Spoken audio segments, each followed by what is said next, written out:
ಎಲ್ಲರಿಗೂ ನಮಸ್ಕಾರ. ಇವತ್ತಿಂದ ನಾನು ಮಿನಿ ವ್ಲಾಗ್ನ ಮಾಡಬೇಕು ಅಂತ ಅನ್ಕೊಂತಾ ಇದ್ದೀನಿ. ಏನು ಮಾಡಬೇಕು ಅಂತ ಅರ್ಥ ಆಗಲಿಲ್ಲ. ಹೇಗೂ ನಮ್ಮ ಅಮ್ಮ ಅವ್ರದ್ದು ಗೃಹ ಪ್ರವೇಶ ಇತ್ತು ಮುಳುಬಾಗ್ಲಲ್ಲಿ. ಸೊ ಅಲ್ಲಿಗೆ ಹೋಗ್ಬೇಕಾದ್ರೆ ಏನೇನು ನಡೀತು ಏನೇನಾಯಿತು ಅಂತ ಈ ವಿಡಿಯೋದಲ್ಲಿ ತಿಳ್ಸ್ಕೊಂಡ್ಕೊಡ್ತೀನಿ. ವಿಡಿಯೋನ ಕೊನೆಯವರೆಗೂ ನೋಡಿ ಹಾಗೂ ಸಪೋರ್ಟ್ ಮಾಡಿ. ನಮ್ಮ ಮಾವ ಅವ್ರ ಮನೆ ಇರೋದು ಇಲ್ಲಿಂದ 150 ಕಿಲೋಮೀಟರ್ ದೂರದಲ್ಲಿರುವ ಮುಳುಬಾಗ್ಲಲ್ಲಿ.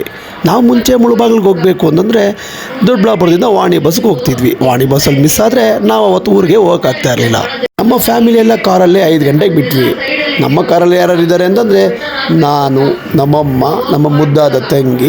ನಮ್ಮಮ್ಮ ಅವ್ರಿಗೆ ತವ್ರ ಮನೆಗೆ ಹೋಗ್ಬೇಕು ಅಂದರೆ ತುಂಬ ಖುಷಿ. ಯಾಕಂದರೆ ಅದು ಹುಟ್ಟಿದ ಮನೆಗೆ ಹೋಗಬೇಕು ಅಂದರೆ ಎಲ್ಲರಿಗೂ ಹೆಣ್ಮಕ್ಳಿಗೆ ಇಷ್ಟ ಆಗೇ ಆಗುತ್ತೆ. ಅಂದಾಗೆ ನಮ್ಮಪ್ಪ ಕೂಡ ಬರ್ತಾ ಇದ್ದಾರೆ. ಅವರು ನಮ್ಮ ಬೈರ್ಕೂರಿಗೆ ಬಂದು ತುಂಬ ವರ್ಷ ಆಯಿತು. ಅವರು ಕೂಡ ನಮ್ಮ ಜೊತೆ ಕಾರಲ್ಲಿ ಬರ್ತಾ ಇದ್ದಾರೆ ಗೃಹ ಪ್ರವೇಶಕ್ಕೆ. ಹಾಗೆ ಚಿಂಟು ಜೊತೆ ನಮ್ಮ ಡ್ರೈವರ್ ಆದಂಥ ದೀಪಕ್ ಕೂಡ ಬಂದಿದ್ರು. ಆ ದೀಪಕ್ ಬೇರೆ ಯಾರು ಅಲ್ಲ, ಚಿಂಟೋರಪ್ಪಕ್ಕಿಂತ ನನ್ನ ಸ್ವಂತ ತಮ್ಮ. ಅವನೆಲ್ಲ ಹೋಗ್ಬೇಕಾದ್ರೂ ಕಾರ್ನ ಓಡಿಸೋದು ಅವನೇ. ಯಾಕಂದರೆ ನಮ್ಗೆ ಯಾರಿಗೂ ಕಾರ್ ಓಡ್ಸೋಕೆ ಬರಲ್ಲ. ಅವನು ಯಾವಾಗೂ ಕಾರ್ ಓಡಿಸ್ಬೇಕಾದ್ರೆ ಅಂತ ಊದ್ಕೊಂಡಿರ್ತಾನೆ. ಮಾವಾರ ಮನೆ ಇರುವ ಮುಳುಬಾಗ್ಲಲ್ಲಿರುವ ಬೈರ್ಕೂರ್ ಹತ್ರ ಹೋಗಬೇಕು ಅಂತಂದರೆ ಮಿನಿಮಮ್ 2 ಅವರ್ ಬೇಕು.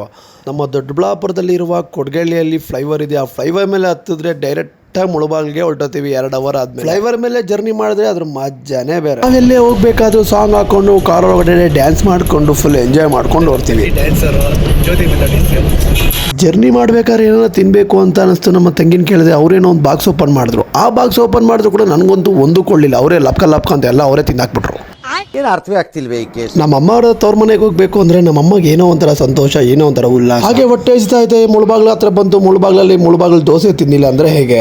ನಮ್ಮ ಫ್ಯಾಮಿಲಿ ಅವರೆಲ್ಲ ಮುಳುಬಾಗ್ಲ ದೋಸೆ ಅಲ್ಟಿಮೇಟ್ ಆಗಿರುತ್ತೆ, ಸಖತ್ತಾಗಿರುತ್ತೆ, ಸೂಪರ್ ಆಗಿರುತ್ತೆ ಅಂತ ಅಂದಿದ್ರು. ನಾನು ಇನ್ನು ಹೆಂಗಿರುತ್ತೋ ಅಂತ ಬಿಟ್ಟು ತಿನ್ನಕ್ಕೆ ಹೋದ್ರೆ ಅಲ್ಲಿ ನೋಡಿದ್ರೆ ಮಾಮೂಲಿ ದೋಸೆ ಥರನೇ ಐತೆ. ಅದರಲ್ಲಿ ಡಿಫ್ರೆಂಟ್ ಏನಪ್ಪ ಅಂತಂದರೆ ಆ ದೋಸೆಗೆ ಒಂದು ಬಕೆಟಲ್ಲಿ ಚಟ್ನಿ ಎತ್ಕೊಂಡ್ಬಂದರು. ಅದೇ ನನಗೆ ಡಿಫ್ರೆಂಟ್ ಅಂತ ಅನಿಸ್ತು. ನಮ್ಮ ಅಮ್ಮ ಹೇಳಿದ್ರು ಈ ದೋಸೆಗಿನ ನಾನೇ ಚೆನ್ನಾಗಿ ಮಾಡ್ತೀನಿ ಅಂತ. ಫೈನಲಿ ಕೋಲಾರ ಡಿಸ್ಟಿಕ್ಕು ಮುಳುಬಾಗಿಲು ತಾಲೂಕು ಬೈರ್ಕೂರಲ್ಲಿರುವ ನಮ್ಮ ಮಾವರ ಮನೆಗೆ ಬಂದಿದ್ದಾಯಿತು. ಒಂದು ವರ್ಷದಿಂದ ಇಷ್ಟಪಟ್ಟು ಕಟ್ಟಿರುವಂಥ ಮನೆನ ನಿಮ್ಗೆಲ್ಲರಿಗೂ ತೋರಿಸ್ತೀನಿ. ಅವ್ರ ಮನೆ ಎದುರುಗಡೆ ಇರುವ ಈ ಗಂಗಮ್ಮ ದೇವ್ರನ್ನ ನೋಡಿದ್ರೆ ನನಗೆ ಹಳೆ ಫಿಲಮ್ ಅಮ್ಮವ್ರ ಫಿಲಮ್ ನೆನಪು ಬರ್ತೈತೆ. ತುಂಬ ದೂರದಿಂದ ಬರುವಂಥ ನಮ್ಮ ಫ್ಯಾಮಿಲಿ ಮೆಂಬರ್ಸು ಒಬ್ಬೊಬ್ಬರೇ ಬರ್ತಾ ಇದ್ರು. ಅದಕ್ಕೆಲ್ಲರಿಗೂ ಮುಂಚೆಯಾಗಿ ನಾವೇ ಫಸ್ಟ್ ಹೋಗಿದ್ವಿ. ಅಂದಾಗೆ ನಮ್ಮ ಮಾವವ್ರ ಮಗ ಫಂಕ್ಷನ್ಗೆ ಏನೇನು ಬೇಕು, ಏನೇನು ತರಬೇಕು, ಮಾರ್ಕೆಟ್ ಯಾರ್ಯಾರು ಹೋಗ್ಬೇಕು ಅನ್ನೋದನ್ನ ಲಿಸ್ಟ್ ಮಾಡ್ಕೊತಾ ಇದ್ದ. ನಾನು ನೋಡ್ರೆ ಯಾರು ಬಂದಿದ್ದಾರೆ ಅಂತ ಲಿಸ್ಟ್ ಮಾಡ್ಕೊತ ಅವನೇನಂತ ಅಂದ್ಕೊಂಡಿದ್ದೆ. ಅದು ನೋಡಿದ್ರೆ ಬೆಳಗ್ಗೆ 4 ಗಂಟೆಗೆ ಮಾರ್ಕೆಟ್ಗೆ ಹೋಗ್ಬೇಕು ಅಂತ ಹೇಳಿ. ನಾಳೆ ಗೃಹ ಪ್ರವೇಶ ಹೇಗೆ ಆಯಿತು ಅಂತ ನಿಮಗೆ ನೆಕ್ಸ್ಟ್ ವಿಡಿಯೋದಲ್ಲಿ ತಿಳ್ಕೊಂಡ್ಕೊಡ್ತೀನಿ. ಅಲ್ಲಿವರೆಗೂ ಟೇಕ್ ಕೇರ್, ಬಾಯ್.